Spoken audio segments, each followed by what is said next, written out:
Rashtriya Swayamsevak Sangh is the world's largest paramilitary nationalist fascist organization. And the best way to understand the RSS is by its mission statement, which it clearly declares that all Sikhs, Muslims, Christians who are in India, they belong to a foreign race.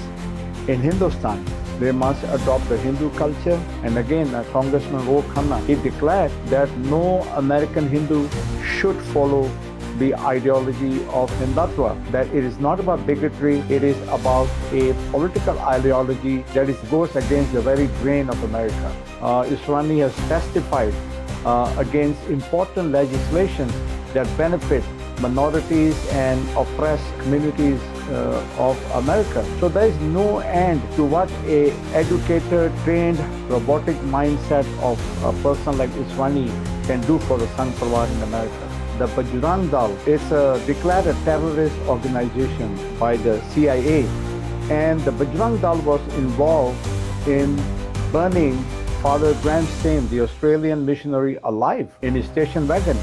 His 6 years old and 10 years old sons were burned alive. The Indian government, as you can see, they have used intimidation and assassinations here in USA, and they have used direct torture, killings, imprisonment in India to silence anyone who would be critical of the Modi government. The whole Hindu Sangh Rakhi organization is an extension of the Modi government's operations and desires in the United States. Today with us we have Bhajan Singh Pinder, who has been a grassroots activist in the United States for the past 40 years. He has advocated for the rights of minorities and advocated against the interference of foreign governments in the US political system.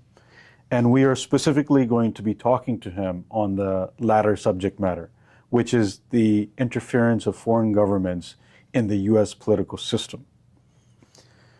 For viewers who've never heard of the RSS, can you please describe what it is, and what do you mean when you call the Hindu Swayamsevak Sangh, Vishwa Hindu Parishad, Hindu Pact, Hindu American Foundation, Seva International USA, Coalition of Hindus of North America, and the Overseas Friends of the BJP as its overseas branches? And please walk us through how that family tree connects back to the RSS in India. Well, the abbreviations RSS, actually the full form is Rashtriya Swayamsevak Sangh, is the world's largest paramilitary nationalist fascist organization. It was founded in India in 1925. And the best way to understand the RSS is by its mission statement, which it clearly declares that all Sikhs, Muslims, Christians who are in India, they belong to a foreign race. In Hindustan, they must adopt the Hindu culture, and they must accept the Hindu nation.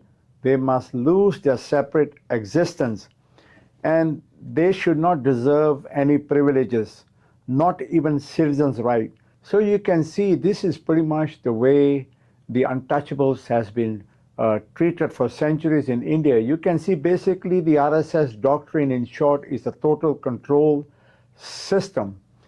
And what we have seen, that in order to fulfill these goals, sinister goals of the RSS, they have created an extended family called the Sangh Parwar.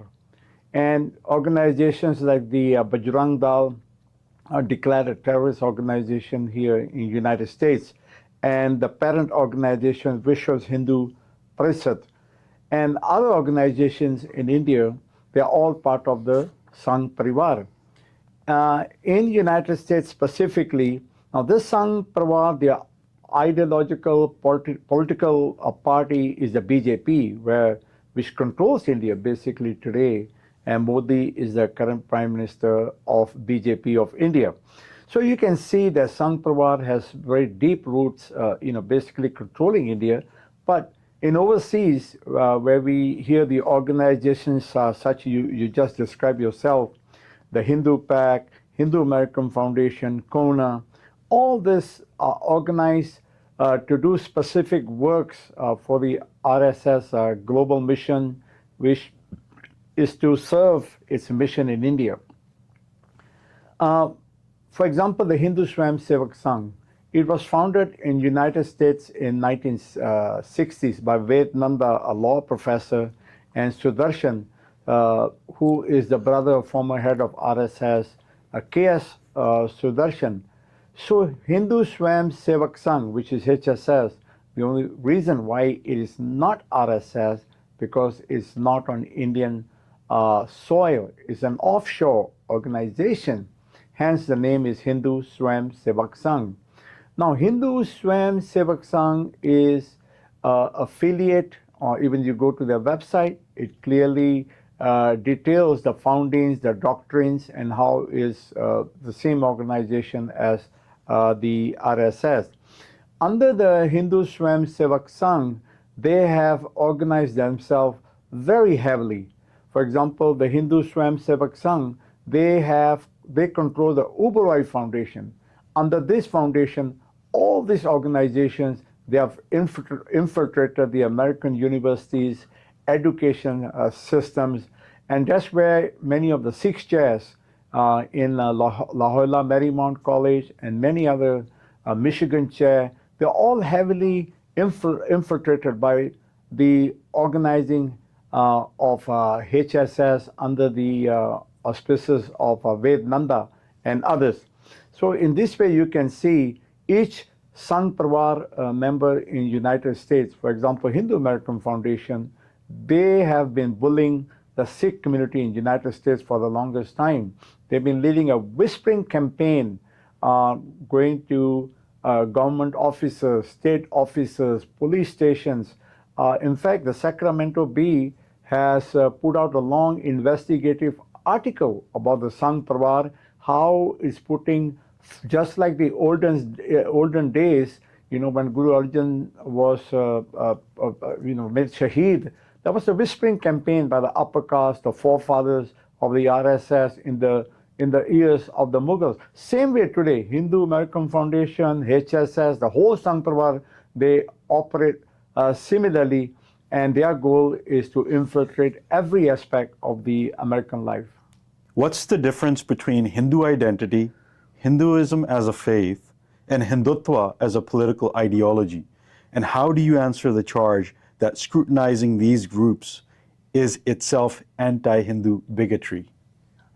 Well, that's a very tall question.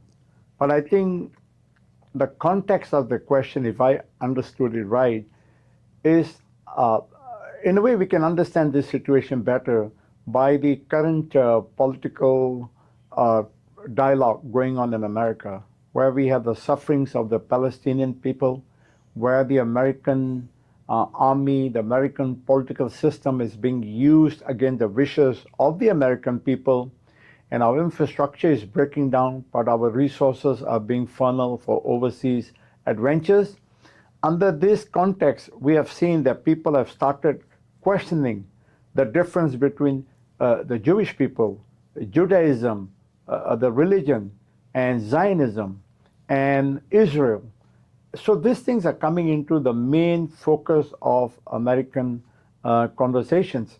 And you can see that anti-Semitism is now clearly acknowledged by a lot of Americans that yes, there is a true sense of discrimination or hate, but then it is also being weaponized to silent dissent, to discourage any opposition or speak for the victims of Zionism. Similarly, we have seen that in 2007, there was a huge Hindu-Jewish summit where the goals to create this Hindu phobia, to create anti-Hindu bigotry as a weapon in America, was a kind of strategized. So we can see today that genuine Hindus, like for example, the organization Hindus for Human Rights, they clearly see and distance themselves from Hindutva. And again, Congressman Ro Khanna, he declared that no American Hindu should follow the ideology of Hindutva.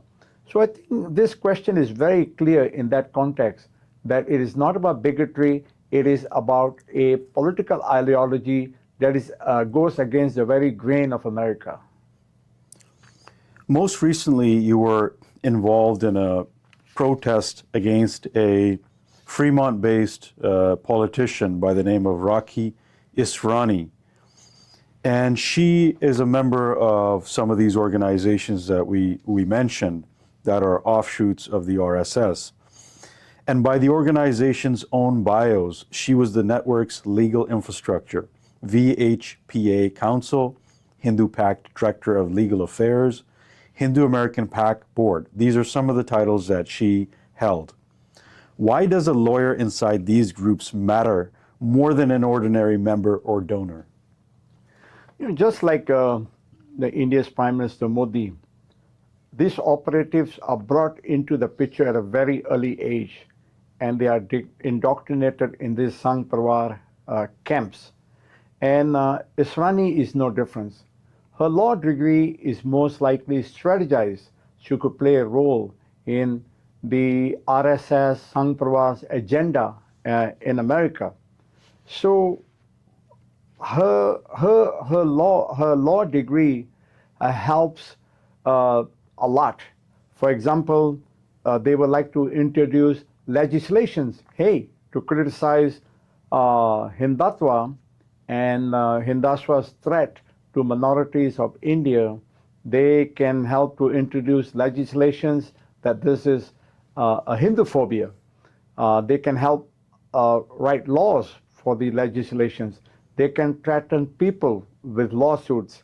They can dilute the American Constitution. They can kill legislations. Israni has testified against important legislations that benefit minorities and oppressed communities of America.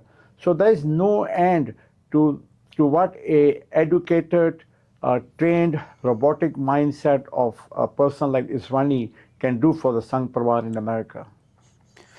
Israni and the Hindu American Foundation call this guilt by association, that family, the camp, and religious ties are being treated as sinister. What's your direct response to that defense? We are talking about camps, and this is all very strategic, the words I use.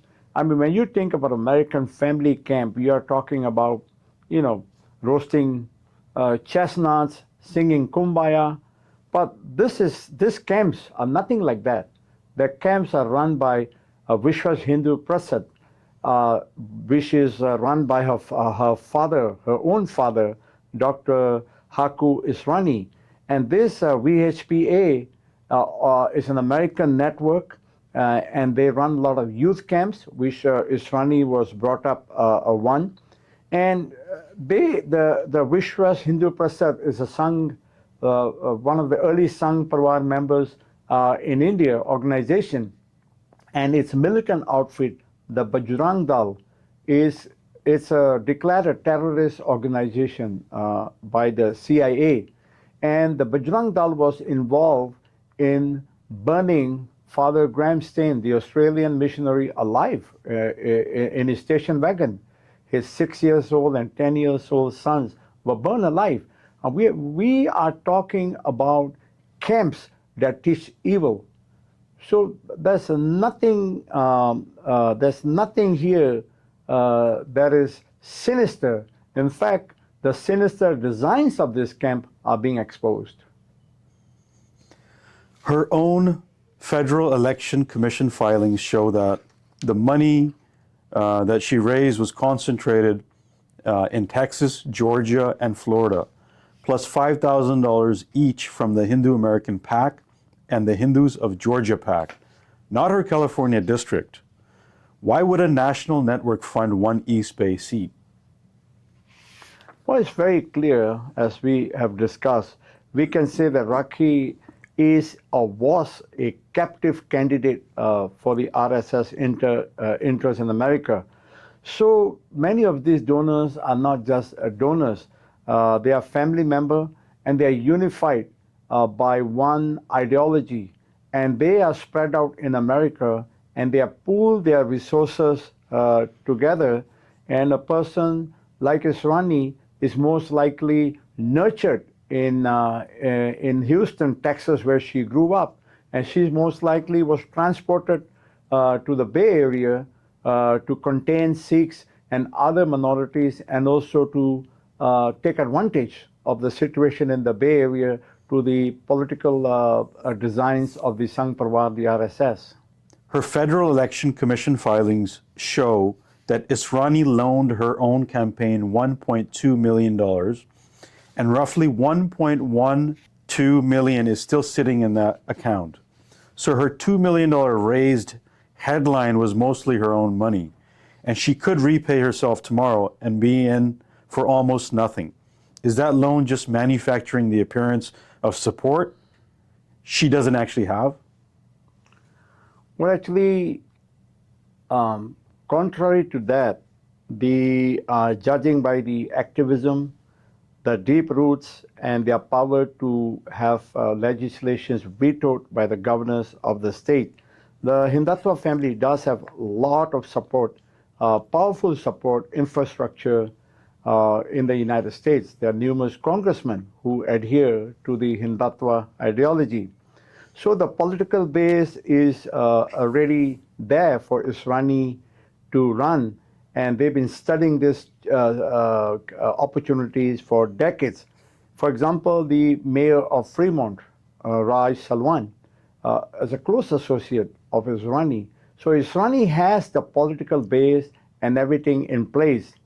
The money is most likely used because they're very confident that they have their mayor and they have a lot of the infrastructure in place, and the money is used to scare away well-meaning Americans who want to serve America genuinely. And when a genuine American sees that kind of money sitting in the Congress person's coffers, he get intimidated. So that is one reason for the money is just a threat to others. But she could always, that money, then also they don't want to collect too much money to attract too much attention. They already have a problem with the money they collected thus far. So it could be an internal strategy to fool the Americans to the max. Israni was Hindu PAC's legal director, lobbying for groups a Rutgers report says should register under the Foreign Agents Registration Act as RSS proxies. Was she effectively an unregistered foreign agent? And had she won, what does New Delhi get inside Congress? Many countries have organized within the United States either lobbying groups, grassroots groups, and one of their design and goal is to serve the parent nation. And in this case of Israni and the Hindutva in United States, and they can use their power to suppress minorities here. They can use the power of the United States to destroy their enemies, create frictions between the United States and countries like Pakistan. They want to control the Indian subcontinent. So in the Congress, she would be having a front super seat in the most powerful nation of the world, and she could play havoc in geopolitics. She could serve the interests of India. You might say it's just like a Trojan horse, like a sleeper cell, if you want to go by the Greek mythology. Senate Bill 509 would have trained California police to recognize foreign government intimidation of diaspora communities. And Hindu Pact and Kona lobbied against it. Why oppose that? Well, if you look at the background of the that SB 509, it came about because there was genuine threats to activists like me who were criticizing foreign governments for oppression against their citizens over their respective countries. So they can't reach out to us over there, so they reach out into America to silence us, to create fear in us. The Indian government as you can see, they have used intimidation and assassinations here in USA, and they have used direct torture, killings, imprisonments in India to silence anyone who would be critical of the Modi government. The whole Hindu Sangh Rakhi organization is an extension of the Modi government's operations and desires in the United States. Hence, you can see as a resolute foot soldiers of the RSS in America, they are duty bound to squash any efforts that could undermine the efforts of the Indian government to silence dissent, to any voices of freedom, people who want to exercise their right to self-determination, etc. So that's basically the reason why that is being exposed. The legislature's record shows Israni testified against SB 403, the caste discrimination bill, in April of 2023. What was really at stake in killing a bill meant to protect the vulnerable? Well, the very foundation of Hinduism is caste-based. Inequality is glamorized under the caste and religion doctrines. So even you can see that Gandhi has declared that caste is the benchmark, the backbone of India. So the very founding doctrines as described by the RSS is for a Hindu culture, Hindu nation, and for the ideas of a Hindu subcontinent. So when you have any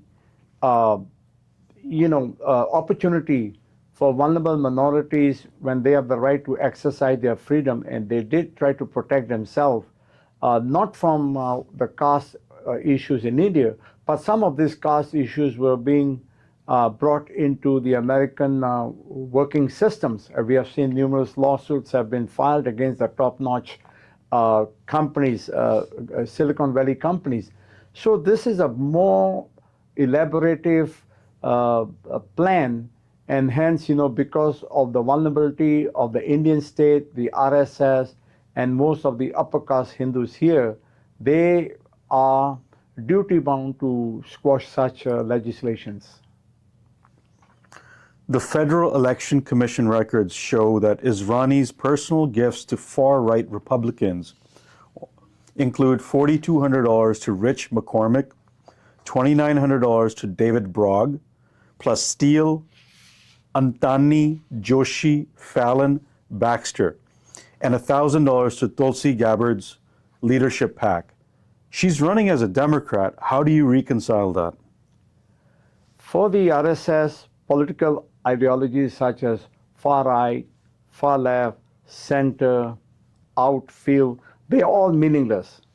For them, their ideology is paramount, and they will do anything to use the agenda for their, justify the ends to meet their agenda. So you can see that these donations will not make sense because they are not donated for a political cause or political ideology. They are donated. So you can see by these donations that these people will be committed to the Hindu agenda. It is all predetermined, and this is where the deep-rooted infiltration into the American political system is evidenced by such donations. Is there a thread connecting Hindutva politics to anti-Muslim figures on the American far right? Because some of the names that were mentioned that she donated to, they hold less than favorable opinions of Muslims. And is that what you see in her giving pattern? Well, yes, because Hindutva is kind of the greatest psychologist of the human race, and have known to work behind the scenes to use any opportunity, far right, ultra white nationalists, anything they can to their advantage to weaken other communities, weaken other countries, to create disunity, to create chaos. And this you can be very clearly is evidenced by the mass murderer of Norway, Anders Breivik, who killed 70 children on an island in Norway because the camp, it was a summer camp for the children for multiculturalism. And both RSS and many of these white nationalists we have seen their close ties from the RSS early brotherhood ties with the Mussolini and the Nazi doctrines.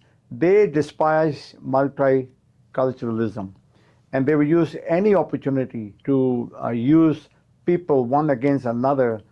And in the case of Anders Breivik, when you read his manifesto, he says that the policy of the right-wing Hindu nationalism and the political arm of the RSS, the Bharatiya Janata Party, they dominate the streets and after riot and attack Muslims. So he's very clear in these white nationalist doctrines, which are also echoed by many other white nationalists from the attacks in New Zealand to the attacks in America, in South Carolina.